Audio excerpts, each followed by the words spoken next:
बच्चों, हम हमारा ऐसे पोर्शन कवर कर रहे थे, और जब हम ऐसे पोर्शन की बात करते हैं तो हम हमारा इम्पॉर्टेंट ऐसे what is a good book cover कर रहे थे। What is a good book was written by John Ruskin sir. John Ruskin sir का हमने आपको बताया था कि इन्होंने बहुत सारे सब्जेक्ट्स, भले ही वो जियोलॉजी लो हो, भले ही वो ऑर्निथोलॉजी हो, भले ही वो लिटरेचर हो, भले ही वो आर्किटेक्चर हो, या फिर पॉलिटिकल इकोनॉमी हो, तो हर जगह अगर हम ये कहें कि इनका जो लिखने का सब्जेक्ट है वो बहुत वैराइड है। हम बात करें कि इनके अवार्ड्स की, तो न्यूडिगेट जो अवार्ड है उनसे इनको सम्मानित किया गया। हमने आपको बताया कि यह जो ऐसे है वो सीजम एंड लिली से लिया गया है। तो यहाँ पे हम इस ऐसे की ज़रूर बात करेंगे बच्चों। हम ऐसे की बात करते हैं तो हमने आपको बताया था what is a good book. Good book कैसी होनी चाहिए? जो प्रिंटेड फॉर्म में हो। तो आप कह सकते हैं बिंदु मैम, प्रिंटेड फॉर्म में तो न्यूज़पेपर भी होता है, मैम लेटर भी हो सकता है, और मैम बैड बुक्स भी हो सकती है। तो नहीं बच्चों, हमने आपको क्या बताया था? Good books are only those books which are in the printed form, but they have also permanency. जब हम बैड बुक्स की बात करते हैं तो हम देखते हैं कि अच्छे राइटर्स कभी भी बैड बुक्स नहीं लिखते हैं। हमने जब लेटर्स और न्यूज़पेपर्स की बात की बच्चों, तब भी हमने आपको बताया कि लेटर्स और न्यूज़पेपर जो हैं वो परमानेंसी नहीं रखते हैं। मॉर्निंग से लेके अप टू द इवनिंग या टिल नाइट अगर हम बात करें तो जो न्यूज़पेपर है उनकी परमानेंसी नहीं रह पाती, और हम उन्हें टेबल के नीचे खिसका देते हैं, बिकॉज नेक्स्ट डे नई न्यूज़पेपर की मैगजीन्स हमारे पास में आ रही हैं। तो यहाँ पे यही हम आपको बताना चाहते हैं बच्चों, जो गुड बुक्स हैं वो परमानेंट होती हैं, प्रिंटेड होती हैं, प्लस ऑल एजेस के जो ग्रेट राइटर्स हैं, ग्रेट जो पर्सन्स हैं, उनके द्वारा लिखी हुई होती है। यह सब हमने हमारे ऐसे में आपको बताया, और भी हमने आपको डिस्कशन में लिया था कि कैसे किस तरह से आप जो हैं मैरिटोरियस लाइन में आ सकते हैं। मैरिटोरियस अगर हम कहें तो बच्चों कि गेट्स ऑफ नॉलेज उन्हीं व्यक्तियों के लिए खुलते हैं जो मैरिटोरियस होते हैं। जो सिर्फ रीडिंग करके छोड़ दें वो कभी भी एजुकेटेड पर्सन्स की श्रेणी में नहीं आ पाते हैं। रीज़न बिहाइंड इट कि they can't grasp the main meaning of the book. तो यहाँ पे मेन परमानेंसी अगर है तो हम ये भी कहते हैं कि आपको उस बुक को रीडिंग करते वक्त ग्रेस्प करना है, उसके मीनिंग को लाइन बाय लाइन थोरोली पढ़ के उसको लेना है, तभी आप जो है अच्छी किताब का आनंद ले पाएंगे और अच्छी किताब की बातों को अपनी ज़िंदगी में उतारने तक की मशरूफियत कर पाएंगे। होप आपको सब कुछ रिकॉल हो गया होगा। So today we are covering our part 6 in which we are taking our question answer session.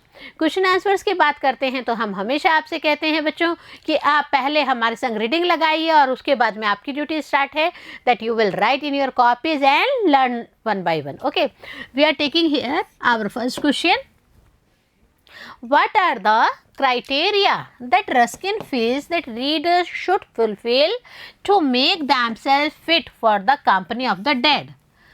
जी हाँ, देखिए प्रश्न देखिए आप, यहाँ पे जो जॉन रस्किन सर हैं वो क्या कह रहे हैं कि एक रीडर है वो कौन से क्राइटेरिया को फुलफिल करे कि वो जो है कंपनी ऑफ डेड में फिट हो जाए।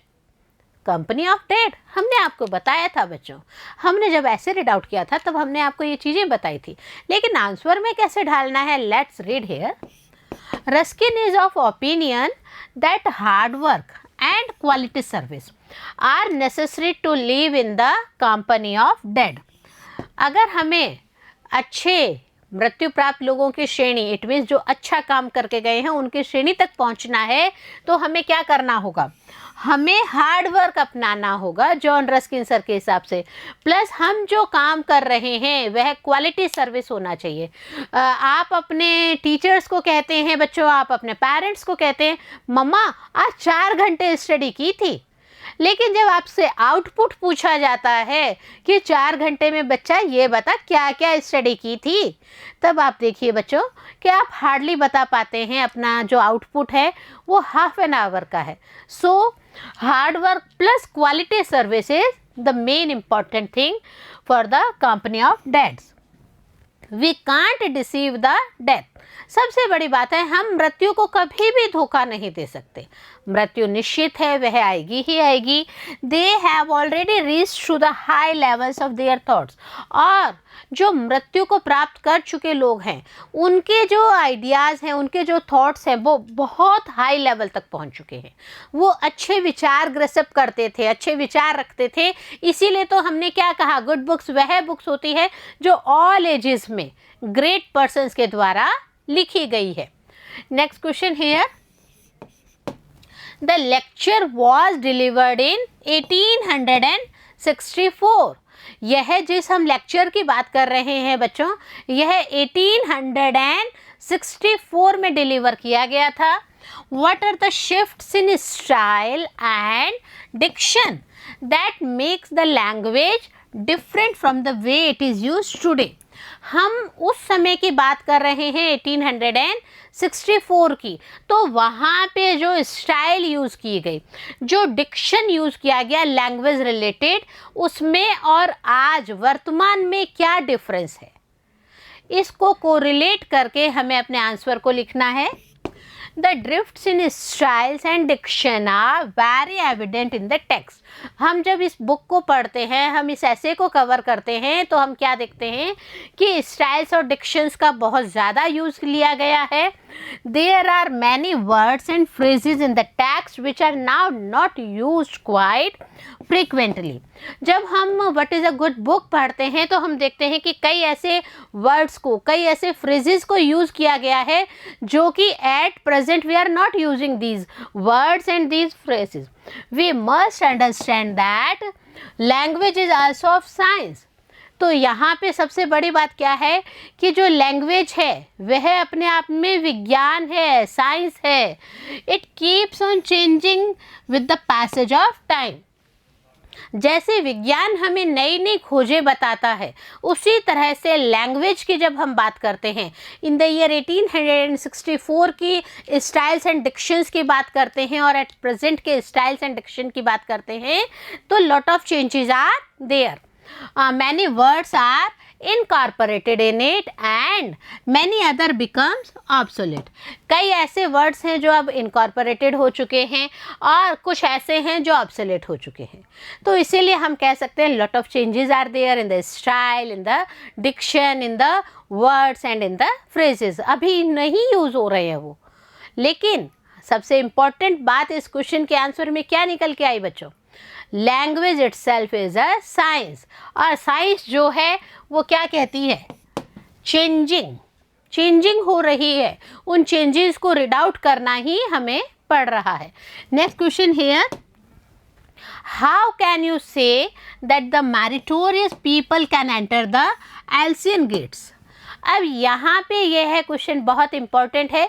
जॉन रस्किन सर ने क्या कहा, जो मैरिटोरियस पीपल हैं वही सिर्फ एल्सियन गेट्स में जा सकते हैं। तो व्हाट इज़ एल्सियन गेट, हमें यह भी देखना होगा, प्लस हमें बताना होगा कि ऐसे कौन से मैरिटोरियस पीपल हैं जो इसमें एंटर कर सकते हैं।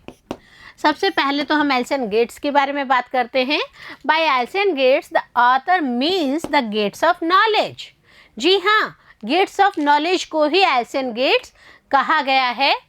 ही says these gates are different from any court of the king. राजा का जो दरबार है उसके जो गेट्स हैं, उसके जो द्वार हैं, उनसे टोटली डिफरेंट है Elysian gates. Where only aristocrats are allowed. क्यों? क्योंकि वहाँ पे सिर्फ एरिस्टोक्रेट्स अलाउड है। These gates are open to only those who are meritorious irrespective of their wealth and status। हम जब एल्सियन गेट्स की बात करते हैं तो एल्सियन गेट्स जो हैं वह सिर्फ उन्हीं लोगों के लिए खुलते हैं जहाँ पर कि हम क्या कहते हैं कि ऐसे लोग मैरिटोरियस होते हैं। वहाँ पे कोई वेल्थ की ज़रूरत नहीं है, कोई वहाँ पे स्टेटस की ज़रूरत नहीं है। पूंजीक है ज़रूरी नहीं है, लेकिन आपके पास में माइंड है यह ज़रूरी होना चाहिए। आपका स्टेटस है यह ज़रूरी नहीं है। लेकिन अगेन आई एम सेइंग कि आप अब जब भी पढ़ रहे हैं, जो भी पढ़ रहे हैं, उसको बहुत इम्पोर्टेंट लाइन बाय लाइन आप उसे रीड आउट कर रहे हैं, तभी वह सक्सेसफुल हो पाता है। We can't enter these gates with wealth और बाय ब्राइबरी। हम जो हैं इन एल्सियन गेट्स में वेल्थ लेके नहीं जा सकते, हम ब्राइबरी के थ्रू नहीं जा सकते हैं कि भैया इतना पैसा है और हमें एल्सियन गेट्स में एंटर होने दीजिए।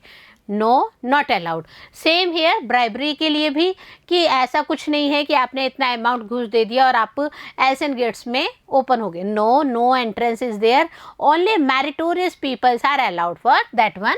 Only merit is the criteria for entering these gates. और इसीलिए हम कह सकते हैं कि अगर किसी भी पर्सन में मैरिट्स हैं वही पर्सन एल्सियन गेट्स में एंटर कर सकता है, अदरवाइज वो नहीं कर सकता।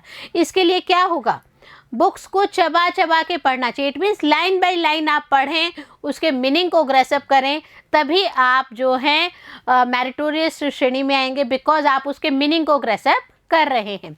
Next question we are taking here, how a person be called uneducated even though he has read a lot of book. ऐसा एक व्यक्ति जिन्होंने बहुत सारे बुक्स पढ़ रखी है बट स्टिल अनएडुकेटेड है वह। क्यों भाई, ऐसी क्या बात हुई, वो अनएडुकेटेड क्यों हैं? उन्होंने तो बहुत सारी बुक्स पढ़ी है ना, बट है वह। जॉन रस्किन सर के हिसाब से वह अनएडुकेटेड श्रेणी में आ रहे हैं। इसके लिए हम बताते हैं आपको सही answer. A person might have read a lot of books. एक व्यक्ति हैं जिन्होंने बहुत सारे बुक्स पढ़ रखी हैं, but if he has read all the books superficially, that person can't be called truly educated one। परंतु एक व्यक्ति ने क्या किया, फौरी तौर पे फटाफट बिना उसके मीनिंग को जाने, बिना उसको ग्रेसअप किए फटाफट बुक्स को रीड आउट कर दिया है, तो हम क्या कहेंगे, वह व्यक्ति ट्रूली एजुकेटेड श्रेणी में नहीं आएंगे। Such a person can't understand any book deeply. Reason भी है बच्चों कि ऐसा जो व्यक्ति है वो उस बुक का जो मीनिंग है, जो वो वहाँ पे जो इम्पॉर्टेंट बात कही जा रही है उसको डीपली रीड आउट ही नहीं कर रहे हैं, तो रीड आउट नहीं करने के कारण वो उसे समझ भी नहीं पा रहे हैं। तो यह इम्पॉर्टेंट बात है। According to the author such a person can't be called educated. और इसीलिए जॉन रस्किन सर क्या कहते हैं बच्चों कि ऐसा पर्सन कभी भी एजुकेटेड की श्रेणी में नहीं आता है, बिल्कुल भी नहीं। तो ये एक इम्पॉर्टेंट बात है कि आप जो भी पढ़ रहे हैं उसे thoroughly one by one, line by line आप उसे रीड आउट ज़रूर करेंगे। यहाँ पे एक और बुक्स के ऊपर क्वेश्चन आ रहा है टाइप्स ऑफ बुक्स के लिए। तो देखिए यहाँ पे सबसे पहले question, what types of books should we read according to the author. Author के हिसाब से, जॉन रस्किन सर के हिसाब से हमें किस तरह की बुक्स पढ़नी चाहिए। हमारा टाइटल क्या है, what is a good book, लेकिन हमने इस टाइटल के इतर भी बुक्स के बारे में, लेटर्स के बारे में, न्यूज़पेपर्स के बारे में बहुत सारी बातें पढ़ी हैं। तो यहाँ पे ऑथर के हिसाब से कौन सी बुक्स हमें रीड आउट करनी है यही देखेंगे हम। The author believes that we should read only those books which have been written in all ages by great men।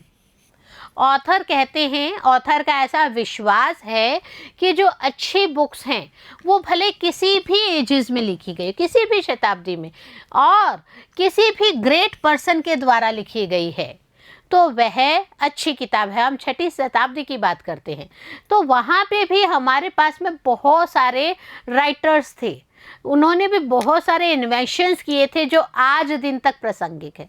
तो यहाँ पे ये चीज़ बहुत इम्पॉर्टेंट है, all ages by great man. These types of books can be written by great leaders, great statesman and great thinkers. अब यहाँ पे जो बुक्स हैं वो अच्छी बुक्स किसके द्वारा लिखी जा सकती हैं, जो महान लीडर हैं और जो महान स्टेटसमैन है, प्लस जो बहुत ही अच्छे विचारक हैं, वो इन बुक्स को लिखते हैं और इनमें ज्ञान की सारगर्भित बातें लिखते हैं जो कि हमें बहुत ही इम्पोर्टेंट संदेश देती है। इन दीज बुक्स गुड और bad experiences are written and we can be benefited by them. अब जब हम बुक्स की बात करते हैं तो जो अच्छी बुक्स हैं उनमें कई गुड एक्सपीरियंसेस भी शेयर किए जाते हैं, कई बैड एक्सपीरियंसेस भी शेयर किए जाते हैं, लेकिन हम क्या देखते हैं कि इनसे हमें बेनिफिट बहुत मिलता है। एक छोटा सा उदाहरण बताती हूँ बच्चों कि एक आईएएस है, वो जब आईएएस की श्रेणी में पहुंचते हैं उससे पहले 2 अटेम्प्ट वो असफल हो जाते हैं, लेकिन वो हार नहीं मानते। क्यों नहीं मानते? क्योंकि गुड बुक्स में जो है और बैड बुक्स में जो है उनके बारे में काफ़ी कुछ लिखा जाता है। उनको बताया जाता है कि आप जो हैं पूरा यहाँ से लेके आपका टारगेट यहाँ पे है और आप यहाँ तक पहुँच चुके हैं, तो इतना तो आपका ऑलरेडी कवर ही है। आपको और कितनी मेहनत करनी है, इतनी मेहनत और करनी है। इतनी मेहनत करते ही आप जो है अपने टारगेट को अचीव कर लेंगे। तो यह सब किससे हुआ? यह सब बुक्स को रीड आउट करने से हुआ कि देखिए वो जो मेन थिंकर है उन्होंने ये बात उस समय कही थी, तो ये आज भी मेरे लिए बहुत रिलेवेंट है। But it all depends on our choice. परंतु है क्या, सबसे बड़ी बात क्या है बच्चों, यह सब हमारी चॉइस के ऊपर डिपेंड करता है। We have studied that life is short. हम सबको पता है कि हमारी जो जिंदगी है बहुत छोटी है। वी हैव हर्ड और red a lot about it. और हमने बहुत कुछ सुन भी रखा है और पढ़ भी रखा है, तो ये एक इम्पॉर्टेंट बात हो जाती है। We also understand it very well. हम इसे बहुत अच्छे से समझ भी सकते हैं। If we loss today we can not gain tomorrow. सबसे इम्पॉर्टेंट बात है बच्चों, आप सबके लिए बहुत इम्पॉर्टेंट है, इसीलिए ये जो ऐसे है सिलेबस में लिया गया है कि अगर हमने अपना आज का दिन गंवा दिया है तो हमारा कल का जो दिन है वह कभी भी अच्छा नहीं होगा। हमें आज का जो इम्पोर्टेंट डे है उसका रिलेवेंट यूज़ लेना चाहिए, प्रॉपर यूज़ लेना चाहिए, तभी हमारा जो कल है वह संवरेगा। So we can say that there are many common things in books. और इसीलिए हम कह सकते हैं बच्चों कि बुक्स में कई चीज़ें कॉमन होती हैं बट बहुत रिलेवेंट होती, बहुत इम्पॉर्टेंट होती है। उनका अगर हम मीनिंग रीड आउट करते हैं तो बहुत ही हमें अच्छी अच्छी बातें सीखने को मिलती है। Next question here, what qualities should we have to understand a good book. एक अच्छी किताब को समझने के लिए हमारे अंदर क्या क्या क्वालिटीज होनी चाहिए? सबसे पहले हम क्या देखते हैं, when we come to a good book we must ask ourselves। जब भी हम कोई अच्छी किताब पढ़ते हैं तो हमें अपने आप से कुछ प्रश्न पूछने चाहिए। we should be ready to work as a miner in the way of an Australian miner। और हमें अपने आप को तैयार रखना चाहिए। कैसे तैयार रखना चाहिए? ऑस्ट्रेलियन माइनर के रूप में तैयार रखना चाहिए। क्यों? क्योंकि जो ऑस्ट्रेलियन माइनर है वो एकदम अपने काम पे जाने के लिए रेडी टू वर्क रहते हैं। We should prepare our pickaxes and shovels in good order. और इसके लिए हमें अपने पिकसेस एंड शॉवल्स, अपनी जो कुदालें और बेलचे हैं, उनको एकदम सही कंडीशन में रखना है। इट मीन्स हमें अपने आप को जब भी हम गुड बुक पढ़ते हैं पूरा कंसंट्रेट होके पढ़ना है। अपने नोट्स बनाने के लिए अपने पास में कॉपी, पेंसिल, पेन ज़रूर होना चाहिए। We should see that our physique is in good condition. और सबसे बड़ी बात है, स्वस्थ शरीर में ही स्वस्थ आत्मा का निवास होता है। तो इसीलिए हम क्या कहते हैं कि अगर आप अच्छी बुक पढ़ रहे हैं, अगर आप रीडर हैं, तो आपकी जो फिजिक है वो भी ऑस्ट्रेलियन माइनर की तरह एकदम अच्छी होनी चाहिए, गुड कंडीशन में होनी चाहिए। We should be in good trim. हमारी ट्रिमिंग भी बहुत अच्छी होनी चाहिए। Our sleeves should be up to the elbow. हमारी जो स्लीव्स हैं वो एल्बो तक होनी चाहिए। Our breath should be as good as our temper. और हमारी जो सांसें हैं वो उतनी ही अच्छी होनी चाहिए जितना कि हमारा टेम्पर अच्छा होता है। We should work in the mind in the form of study of a book. और हम क्या कर सकते हैं, जैसे माइंड में ऑस्ट्रेलियन माइनर काम करते हैं अच्छे से, एकदम शार्प पेनी अपनी पिकसेस एंड शॉवल्स लेके, उसी तरह से हमें भी क्या करना है, जब भी हम अपनी अच्छी किताब पढ़ रहे हैं तो हमें भी अपने आप को डिटरमाइन करके रहना चाहिए। We should not feel tired in any way, कभी भी थकान नहीं महसूस करनी है। पढ़ने बैठे उससे पहले आज मन नहीं कर रहा, आज मेरे को ये काम है, आज कोई कॉल आ गई है, आज आप व्हाट्सएप पे चैटिंग लग गए हैं। No, reading means reading, thoroughly reading. आपने 3 आवर्स लिया है तो 3 आवर्स आपका मोबाइल दूर होना चाहिए बच्चों। आप अपने पेरेंट्स से रिक्वेस्ट कर सकते हैं कि this one is my study time, please do not disturb. और आपको देखिए, जो पेरेंट्स आपके कैरियर के लिए आपको स्टडी करवा रहे हैं तो वो क्या आपको डिस्टर्ब करेंगे क्या बच्चों? तो ये बहुत बड़ी क्वालिटी है कि हमें थकान महसूस नहीं करनी है। We are in search of metal in the form of words to understand the meaning of the author। और हम जब अपने जॉन रस्किन सर की बात करते हैं तो जॉन रस्किन सर ने जो हमारे ऐसे में बहुत इंपॉर्टेंट बात बताई है what is a good book में, कि हम जो है उसी तरह से जैसे एक माइनर में, ऑस्ट्रेलियन माइनर माइंस में जो ऑस्ट्रेलियन माइनर है वह मेटल की खोज करता है। हमें क्या करना है, हमें शब्दों की खोज करनी है, शब्दों के मीनिंग्स को समझना है, शब्दों के मीनिंग को ग्रेसअप करना है, तभी हम हमारी लाइफ में अच्छी किताब पढ़ते हुए अपने कैरियर को संवार सकते हैं। बच्चों, हम हमारा जो लास्ट क्वेश्चन है वह लास्ट क्वेश्चन लेके आते हैं पैसेज का। जी हाँ, सीन पैसेज है। सीन पैसेज को हम पहले पढ़ेंगे, then after we will do questions based on this passage. Read the following passage and answer the questions. Okay, तो सबसे पहले हम यह पैसेज रीड आउट कर रहे हैं। अगेन यह एक सीन पैसेज है, सो हमारी बुक का ही, हमारे ऐसे का ही यह एक्सट्रैक्ट है। And it is just the same with man's best wisdom. यह उतना ही सेम है, उतना ही वैसा ही है जैसे कि एक व्यक्ति का जो है ईमान होता है, विजडम होती है। When you come to a good book you must ask yourself. जब भी आप अच्छी किताब पढ़ते हैं तो आप अपने आप से एक प्रश्न ज़रूर पूछेंगे बच्चों। क्या पूछेंगे? Am I inclined to work as an Australian miner would.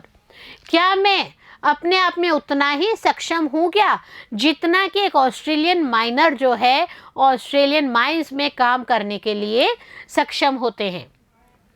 Are my pickaxes and shovels in good order and am I in good trim my self.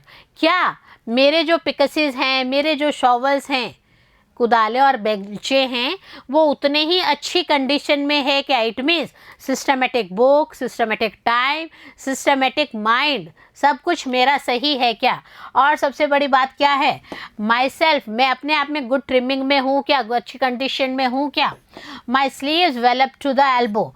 जो एक बच्चा होता है उसके लिए ये माना जाता है कि उसकी जो स्लीव्स है वो एल्बो तक होनी चाहिए, जैसे कि ऑस्ट्रेलियन माइनर की स्लीव्स होती है। क्यों? क्योंकि आप काम कर रहे हो तो कहीं आप फंस रहे हो। ऑस्ट्रेलियन माइनर माइंस में काम करते हैं तो कहीं ना कहीं जो स्लीव्स हैं वो उनके मेटल्स को डिस्ट्रैक्ट करने में प्रॉब्लम ना करे। Same here. And my breath good and my temper, और मेरी सांसें बहुत अच्छी होनी चाहिए, मेरा जो टेम्पर है वो कंट्रोल्ड होना चाहिए। And keeping the figure a little longer even at the cost of tiresomeness for it is a thoroughly useful one. और सबसे बड़ी बात क्या है बच्चों, कि हम जो हैं अपने आप में एक ऐसी फिगर लेके चले जहाँ पे हम क्या देखते हैं कि टायरसमनेस हमारे में नहीं आनी चाहिए, हमारे में थकान बिल्कुल भी नहीं होनी चाहिए। क्योंकि आपकी शुरुआत ही जब वो थकान से होगी तो आप जो है अपने माइंड को कितना साथ दे पाओगे। इसीलिए फिजिक भी आपका उतना ही अच्छा होना चाहिए और आपके अंदर थकान भी बिल्कुल नहीं होना चाहिए। और इसीलिए सबसे इम्पोर्टेंट बात क्या है? The metal you are in search of being the author's mind और meaning. His words are as the rock which you have to crush and smelt in order to get at it। और इसीलिए John Ruskin sir क्या कहते हैं कि जैसे Australian minor हैं वो माइंड से मेटल डिस्ट्रैक्ट करते हैं, उसी तरह से हमें क्या करना है, हम जब अच्छी बुक पढ़ते हैं तो हमें उसके मीनिंग को ग्रेसअप करना होगा, उनके शब्दों को चबा चबा कर, इट मीन्स बहुत ही थोरोली उनके शब्दों की रीडिंग करनी है। तभी जैसे कि पत्थर को क्रश किया जाता है, उसे स्मेल्ट किया जाता है ताकि एक अच्छा मेटल निकाला जा सके, उसी तरह से शब्दों के द्वारा बनी गई लाइनों को हमें थोरोली रीड आउट करना है ताकि मेटल के रूप में हमारे पास में एक अच्छा मटेरियल इकट्ठा हो सके। And your pickaxes are your own care. आपके पिकसेस क्या है? अपनी खुद की देखभाल करना। विट एंड लर्निंग, अपना विट यूज़ करना, अपना जो लर्निंग प्रोसेस है उसे यूज़ करना। हम हमेशा क्वेश्चन आंसर सेशन में आपसे क्या कहते हैं बच्चों? First you will read with me, after that आपको क्या करना है? राइट करना है एंड लर्निंग प्रोसेस को अटेम्प्ट करना है। हेयर जॉन रस्किन सर की भी यही वर्डिंग्स है। Your smelting furnace is your own thoughtful soul. और आपका जो स्मेल्टिंग पॉइंट क्या आ रहा है? आप जो हैं अच्छे विचारों को लेकर, अपनी उस बुक से जो इतने भी अच्छे विचार हैं उन्हें लेकर, उन्हें शेकल आउट करके अपने जो विचार हैं अच्छी आत्मा में जो निवास करते हैं उन्हें बनाकर रखना है। Do not hope to get at any good author's meaning without these tools and that fire. और ऑथर के हिसाब से क्या है? अच्छे ऑथर को आपको लेना है, अच्छे लेखक को लेना है, और कभी भी एक अच्छा मीनिंग लेना है तो उसके लिए आपको क्या करना होगा बच्चों? अपने टूल्स को एकदम तैयार रखना होगा। Often you will need sharpest, finest, chiseling and patience fusing before you can gather one grain of metal। और जिस प्रकार ऑस्ट्रेलियन माइनर है वो एक ग्रेन ऑफ मेटल लेने के लिए इतना कोशिश करते हैं, अपने पिकसेस को स्ट्रांग रखते हैं, अपने जो शोवर्स है उन्हें एकदम तैयार रखते हैं, सेम कंडीशन एक जो रीडर है उनको भी क्या करना है? उन्हें भी अपने आप को sharpest, finest, sizzling and patience fusing mode पे रखना है। उन्हें भी एक ऐसी बुक से इतना अच्छा मटेरियल एक्सट्रैक्ट करना है जहाँ पर हम कह सकते हैं वह अपने आप में प्राउड फील कर सके और कुछ नॉलेज ले सके। यह तो था बच्चों हमारा पैसेज, और इसी पैसेज के ऊपर बेस्ड क्वेश्चंस हैं जिसमें हम आज हमारा फर्स्ट क्वेश्चन यहाँ पे कवर कर रहे हैं। How can we assess man's best wisdom by means of book. Books के हिसाब से हम जो हैं मैन की बेस्ट विजडम को कैसे एसेस कर सकते हैं? देखिए यहाँ पे, when we come to good books we must ask ourselves to understand man's best wisdom by assessing them। जब हम अच्छी बुक की बात करते हैं बच्चों तो हम क्या कहते हैं? हम अपने आप को एसेस तो कर रहे हैं, हमें अपने आप से पूछना चाहिए कि हम जो है अच्छी इम्पोर्टेंट बुक्स को समझ भी पा रहे हैं क्या, वहाँ पे हम हमारे माइंड को यूज़ भी कर पा रहे हैं या नहीं कर पा रहे हैं। Second question here, how can we incline to work by asking ourselves।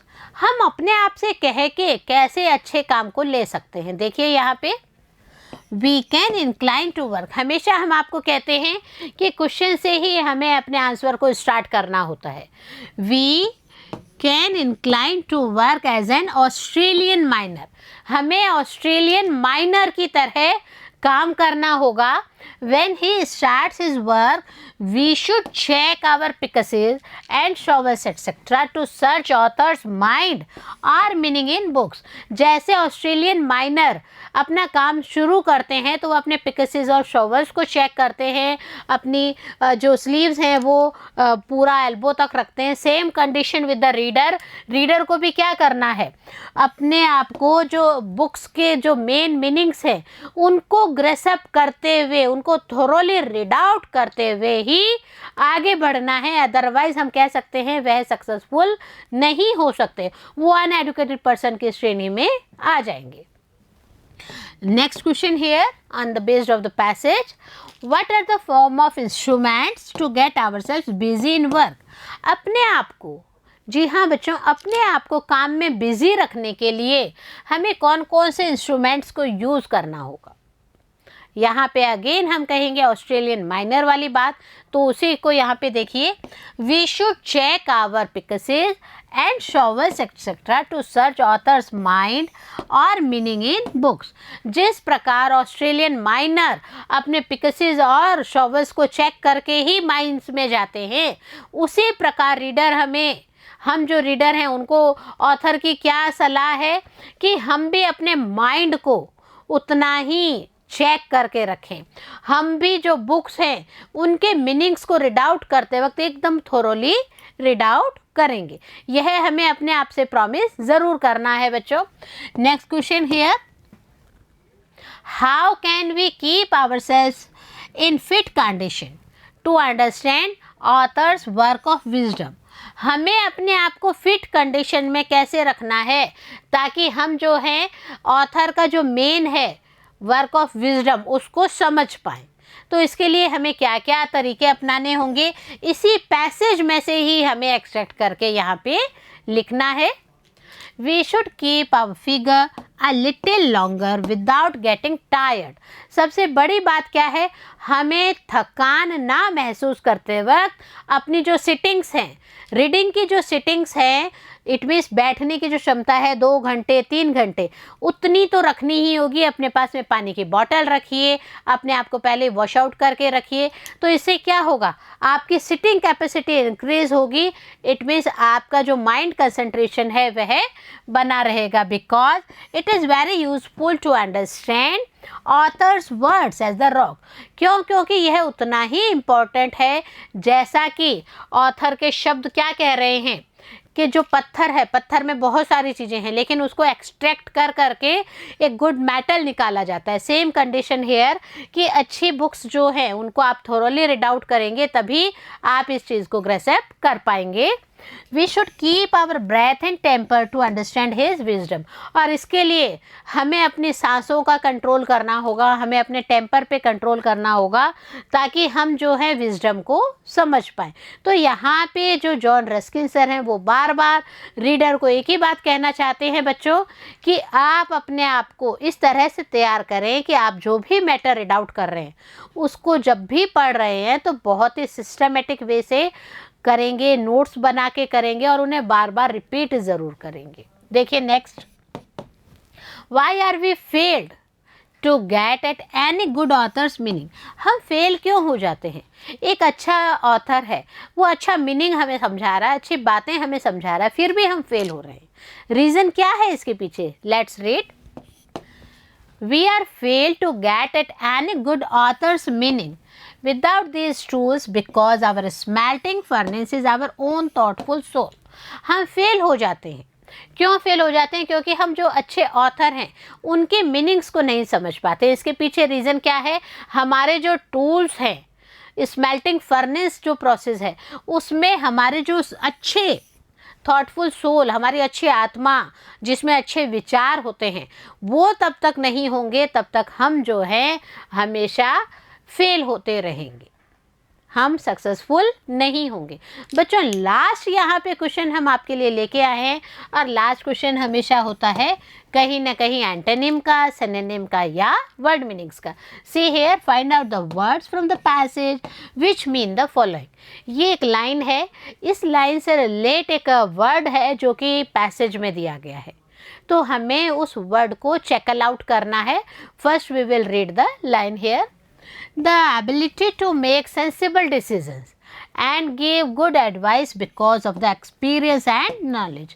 एक ऐसी एबिलिटी जो कि सेंसिबल डिसीजंस देने में सक्षम होती है और गुड एडवाइसेस भी देती हैं क्योंकि अच्छे एक्सपीरियंस और अच्छे नॉलेज बहुत ज़रूरी है। तो इसके लिए हमारा जो पैसेज है उसमें एक वर्ड आता है विजडम।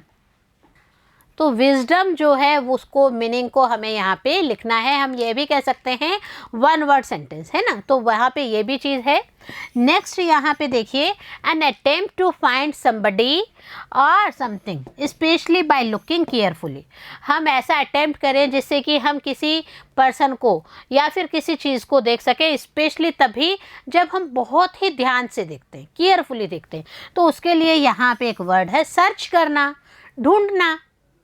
जी हाँ बच्चों, सेंटेंस है, सेंटेंस का जो मेन मीनिंग है वह हमने हमारे पैसेज से चेक आउट किया है। तो बच्चों यहाँ पे हमने हमारी what is a good book से बहुत कुछ सीखा है।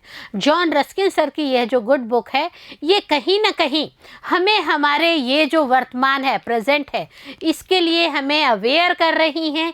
हमें सिटिंग्स करनी है, हमें गुड बुक्स को पढ़ना है, और गुड बुक्स को तब तक पढ़ना है जब तक कि हम उनके मीनिंग्स को ग्रेस्प नहीं कर लेते हैं। और इसीलिए हम आपको बार बार कहते हैं, lot of sittings, lot of learning process, lot of reading process, lot of writing process, तभी आप जो है एक अच्छे स्टूडेंट बन पाएंगे, तभी आप एक केयरिंग स्टूडेंट बन पाएंगे, तभी एशियन गेट्स जो है वो आपके लिए ओपन हो पाएंगे। हम मिलते हैं बच्चों नेक्स्ट वीडियो में नए वैसे के साथ। तब तक बने रहिए बिंदु के साथ। नमस्कार।